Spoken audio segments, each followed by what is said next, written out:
Good morning. The Mackinac Policy Conference is a wrap and the Detroit Grand Prix enters its home stretch day. So what's the next major event that will put Michigan in the national spotlight? On June 12th, all eyes will turn to the Henry Ford Museum of American Innovation and Greenfield Village in Dearborn.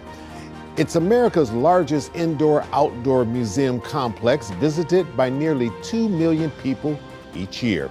And after 3 years of painstaking preservation work, it's ready to officially open its doors for the public to experience its latest acquisition, the historic Jackson home from Selma, Alabama. What's its significance in America's seemingly never-ending quest for voting rights?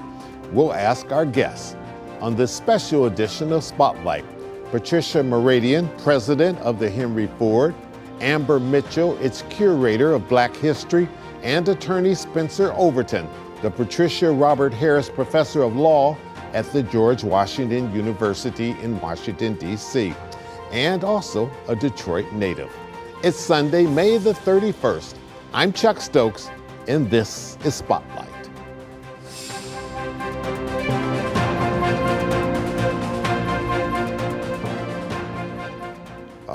$30 million campaign last time I saw some numbers. As CEO, was the financial investment worth it? Definitely worth the investment, because this is history, American history, that was very likely to be lost if we didn't take and preserve this house. Amber Mitchell, as a historian, is this a dream come true history project? It is, especially for right now in this moment, to help to preserve a story of an ordinary everyday family who decided, like many others, that enough was enough, and just so happened to be friends with such a monumentous figure as Reverend Dr. Martin Luther King Jr. It is a dream to be able to help preserve and steward this particular story of the Dr. and Mrs. Sullivan Jackson. Mm-hmm. You split the house in half, I did.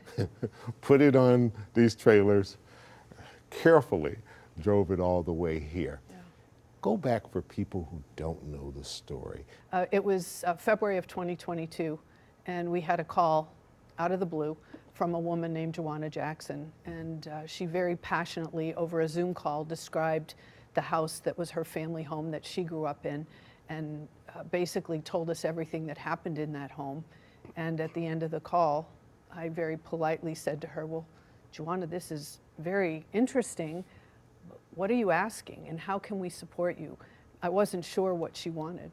And she just looked at me and she said, well, Patricia, this house belongs in Greenfield Village. I went, oh, okay. Now I get it. Now I understand where we're going here. 14 months worth of work before we actually said, you know what, this is doable, we can make this happen.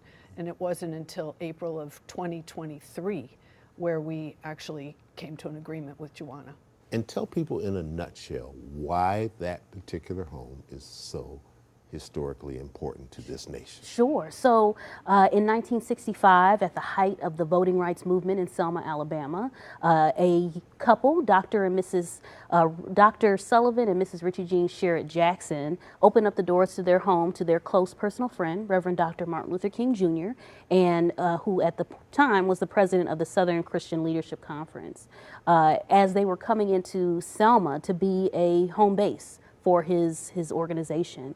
And so through this home, all kinds of organizing around what would become the Voting Rights Act of 1965 is developed. And most importantly, the efforts leading up towards the Selma to Montgomery March of 1965 as well is planned in this home. And so a number of different folks, both from Selma, from National, and from Detroit, end up coming in and out of this home over the course of January to June of 1965. In preserving the family story, preserving the story of the Jacksons, we're also able to tell a national story about citizenship through a lens of family, community, and justice.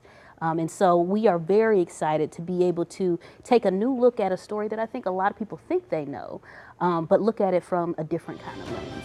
All right, we need to take a little quick pause for a cause. We'll come right back. We'll talk about the opening that's going to be coming up in just a matter of days. We'll be right back. Stay with us.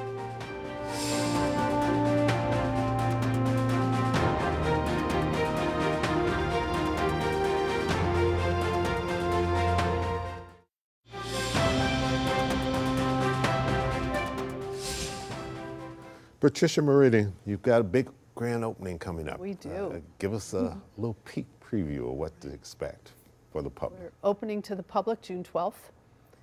We're going to have a huge celebration throughout Greenfield Village for 3 days, the 12th, 13th, and 14th. We're calling it the Greenfield Village Block Party. All the buildings in Greenfield Village will be welcoming the Jackson House, and all the staff and our guests will be celebrating. The house will open with a ribbon cutting ceremony on the morning of June 12th, and then we will start to allow guests to go through. I think what people might be a little surprised to see, and also happy to see, is that we have also built a 1,500 square foot gallery on the back, an experiential gallery where you can see this whole story and learn about this whole story. It's an exhibition about what happened there. It's the only building in Greenfield Village that will have a gallery like this connected to it. And you already have the historic bus that Rosa Parks sat on Yes. in 1955 in Montgomery, Yes. Alabama. This is a nice pair together. It really is, and you know, the two events happened just 10 years apart, and really the bus boycott that happened in Montgomery in 1955 is what gave rise to Dr. Martin Luther King as a strong voice for civil rights and a leader in the civil rights movement. This home was built in 1919 and it was lived in all the way through 2013. So with 3 generations of Black educators and Black dentists who live in this home, everybody's leaving their footprint. So what we ended up having to do was literally pull back the layers of this home physically, right? So pulling off the drywall that was placed in the 1970s to reveal the plaster walls from 1919 through 1969 or so.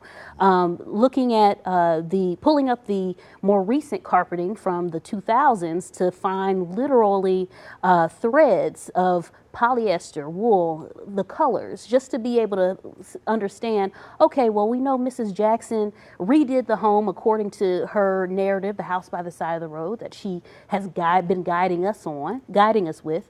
We know that she redid the house fall of 1964. So we know that she would have used what would have been the most cutting edge and beautiful designs of the time, as well as looking at historic photographs of the home. This home is very well documented. We received over 8,000 plus artifacts as part of the acquisition, including the home and including family photos. And so the stuff that people will see inside is stuff that was there when Dr. King was there. Yes, sir. The vast majority of those things, including the chair that Dr. King sat in while watching President Lyndon B. Johnson deliver his "We Shall Overcome" speech on March 15th, 1965. And so pasting together all these things has really been a task of historical detective work. If you're a researcher or you're just an average person, but you want to know more, you've incorporated into this, whether it's digital or what have you, a look ahead, right? And a look back.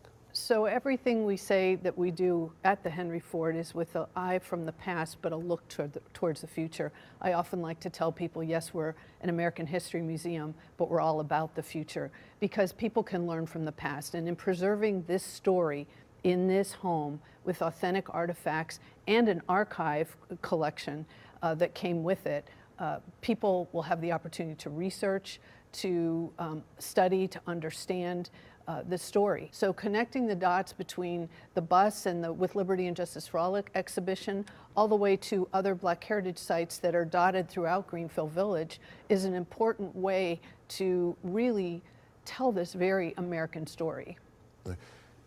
Ms. Mitchell, I'm going to give you the last word. You're from Detroit.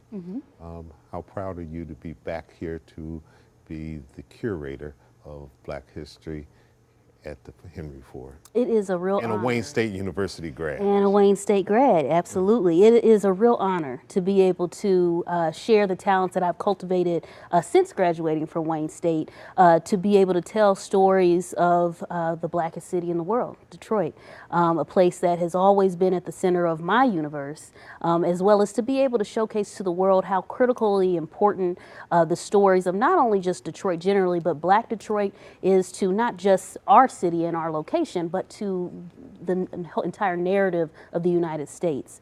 To talk about how deeply connected this story from Selma is to Detroit. Probably about half of our Black Detroit residents are descended from this very area. And so by telling this uniquely Alabama story, we're telling a uniquely Detroit story, and we're telling a universally American story. We want to thank both of you for coming in. Best of luck with the opening. And We hope we'll see you there. I expect to be there. And coming up next on this special spotlight, civil rights legal expert, Professor Spencer Overton of the George Washington University in our nation's capital. Stay with us.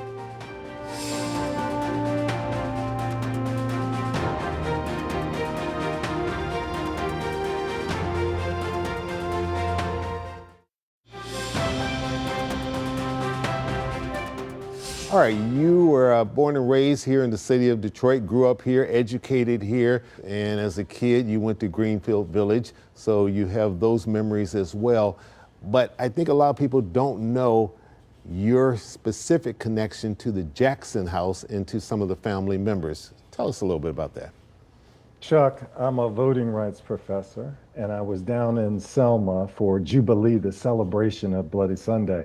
And Joanna was nice enough to give me a tour of her house. I was floored by the history, but then she told me about her struggles to maintain the house on her own. She wasn't living there. There were challenges in maintaining the house. And I immediately thought about my childhood in terms of Greenfield Village, Edison's lab, the courthouse Lincoln practiced in.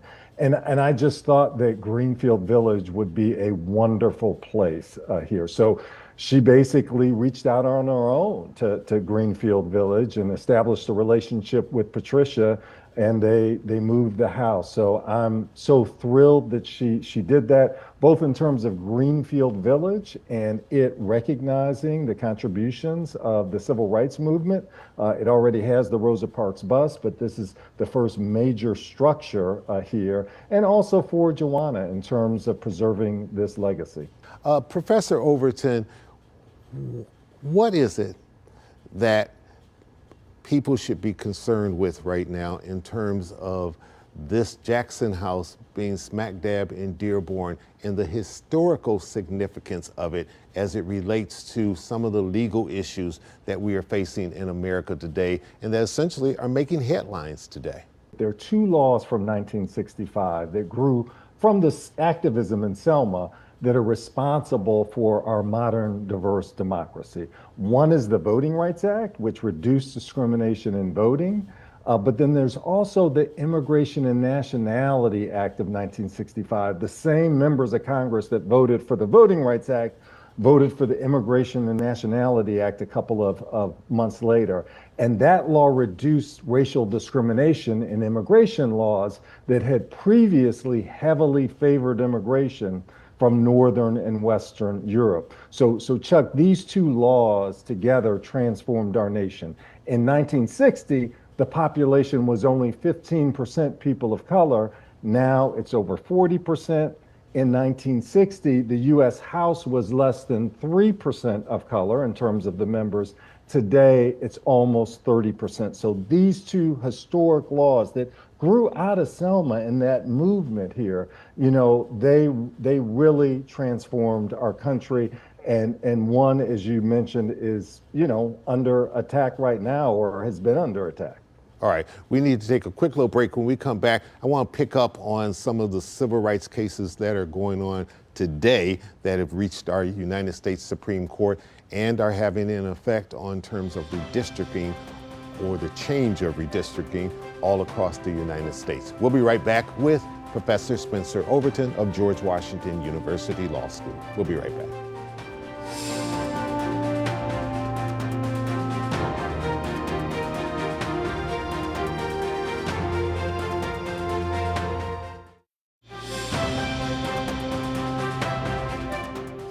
Professor Overton, you at one time early in your career worked for a man named Federal Judge Damon J. Keith, the late Judge Keith, certainly a noted lawyer, civil rights scholar, advocate, all of those things and great reputation. He used to say, democracies die behind closed doors. If he were alive today, do you think he would be saying, forget about those closed doors, we're watching democracy die in full public view? Your thoughts, or am I making too much of this? No, you're not making too much of it. Judge Keith was a great mentor to me. I was so fortunate to work for him. And I think he would be concerned about the erosion of civil liberties and the exclusion and the targeting of certain people. He'd certainly be concerned about the recent attacks in terms of the Voting Rights Act. There was a recent case went to the United States Supreme Court from Louisiana. The U.S. Supreme Court ruled 6-3 that Louisiana's 2024 congressional map, which included 2 majority black districts, was an unconstitutional racial gerrymandering. Right. Many people believe that that decision has set the 1965 Voting Rights Act and all that it was intended to do back decades. You agree or disagree? I agree with that assessment. The U.S. Supreme Court did not just decide one Louisiana map in gutting the Voting Rights Act. It added fuel to the gerrymandering fire, Chuck. And at this juncture, communities of color, especially Black and Latino voters in the South, in places like Alabama, South Carolina, Louisiana, Tennessee, they're likely to bear the greatest cost. And Chuck, while most of us are focused on the partisan horse race of who will control Congress, perhaps the biggest threat to voting rights is the potential dismantling of hundreds of districts for state and local offices, including in Michigan.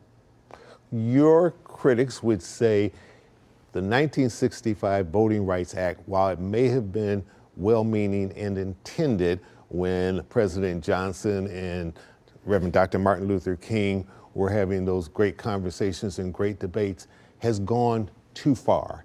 And they have taken it way beyond what it was supposed to be, and it is now discriminating against other groups. Agree or disagree?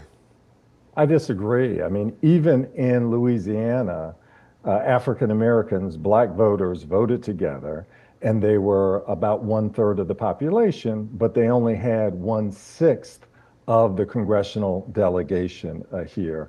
Them winning below that Voting Rights Act gave them 2 of the 6 seats.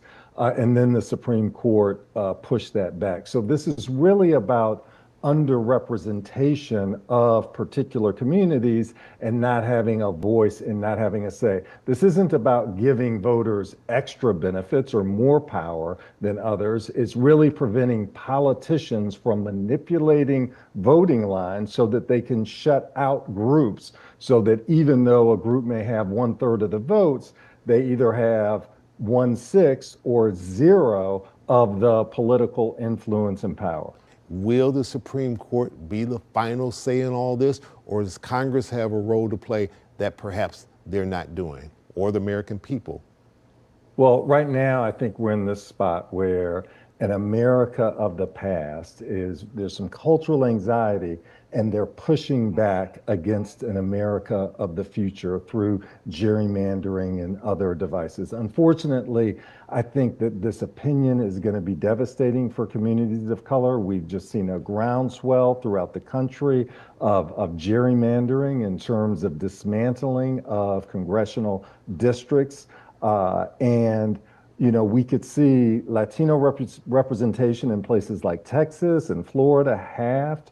We could see significant diminishing of Black representation throughout the South. But it's not just Congress, it's city councils, school districts, state legislatures, really throughout the country and not just in the South.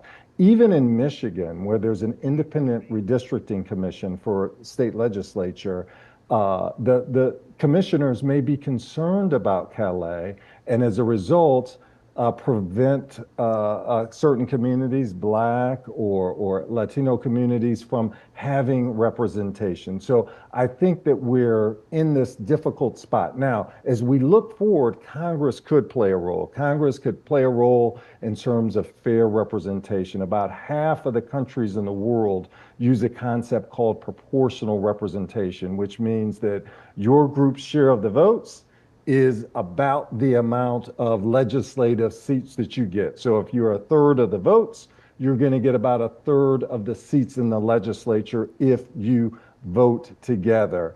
And so this is one way to move forward that basically prevents gerrymandering, and it helps both Republicans and Democrats. So, for example, in Massachusetts, Republicans are about a third of the voters, but they hold none of the state's 9 congressional seats here. So proportional representation could help people of all political backgrounds. When people go through this Jackson House and take a tour of it, what is it you hope they come away with in terms of education and how that should impact them in terms of the history of this country?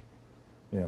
Well, in particular, I hope young people, and I was so influenced by Greenfield Village. That's why it came to mind here for me in terms of the Jackson House. I hope that young people will see the potential, the possibility of themselves and average folks changing the world. I hope that people will certainly continue to recognize the important contributions of Thomas Edison, but also recognize that there are some other contributions made by other people in this country. And I also hope that it contributes to the fact that, you know, the Henry Ford is just a national gem. I think that sometimes back home we don't appreciate that there's nothing like it really in the country. And I hope that this really just adds to the luster of the Henry Ford as a destination for people across the nation and really across the world. Professor Overton, thank you so much for joining us today on this Spotlight Special. And can we stay in touch with you as we sort of navigate our way towards the midterm election and then a couple years from now, another presidential election? That would be wonderful. I really would appreciate the opportunity. Well, that's it for this week. For more information on the Jackson home opening, go to our website at WXYZ.com and just click on Spotlight on the News. I'm Chuck Stokes. We hope you have a great week.